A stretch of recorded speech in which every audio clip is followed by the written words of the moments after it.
watching the Paul Orndorff Tony Atlas fight. We were coming during that same period of time right then, Rob. We were coming back from Wheeling, West Virginia, and Tony Atlas, I watched him right there stick a needle of about 3 cc's of test in his ass, and I thought, my God, and he was slamming doors, saying nobody could beat him up but Andre the Giant, and I mean, he was on his roid rage. And, I was driving, and Tommy Rich was sitting behind me. Tony was in the passenger seat, and Paul Orndorff was beside him, and Tony kept on, and nobody wanted to mention a word. I mean, Tony, he's a big, strong son of a gun, and you didn't want to get him mad. And nobody wanted to mess with him, except Paul's a guy that doesn't back down for anything. So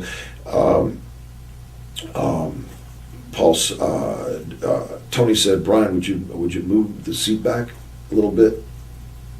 And I said, "Tony's got to move the seat back."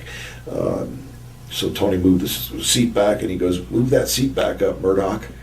He called him Dick Murdoch, and, right. And the reason is because when him and I went to Louisiana, we ride in the back with Killer Cox and Dick Murdoch, these old timers that were selling out everywhere. And great psychology, great matches together, but they had a bench seat. Killer Carl Cox had a bench seat, or Dick Murdoch did, and he'd pull it all the way back, and we'd have to drive 300 miles, sideways with our knees like this. So that was the joke. If somebody pulled the seat back, you'd say, "Hey, move the seat up, Murdoch." So he tells Atlas, he says, "Hey, move that seat up, Murdoch." And he goes, "Don't call me Murdoch, Paul, or I'll kick your ass." Paul said, "You ain't gonna kick my ass." I said, he said, "Pull the car over." I said, "Oh, come on, guys, just chill out." He said, "No, pull the car over." And Paul says, "Pull the car over, Brian, right now." Tommy Rich is going, "No, guys, no, please don't fight, please." And I mean, he's really almost got tears, and he's got tears in his eyes. I mean, he started crying. I remember by the trailers, he was bawling like a baby. "Please don't fight, please don't fight."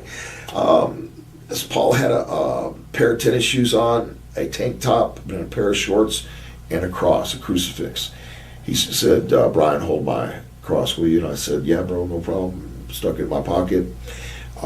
Tony Atlas had cowboy boots on, pair of jeans. He was ready to roll. They went out. It was a bowling alley. We pulled out next to this bowling alley, and we walked onto this like basketball area that had some hoops, and there was some little pebbles around.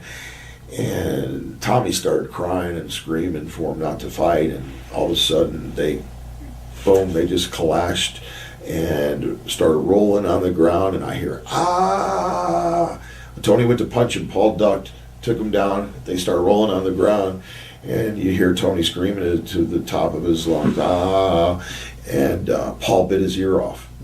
Bit his whole ear off, the whole lobe right here. So Tommy ran and screamed and grabbed the little ear like it was a dinosaur egg, and carried it, and he said, "We got to go to the hospital and get this sewn on." So we did have to go to the hospital because blood was just coming down all over. And but Tony admitted right then, he said, "Paul, you kicked my ass, but you shouldn't have bit my ear off." And he said, "Well, you shouldn't have done this." And then they started to fight again. They were going to go for, they wanted to get out.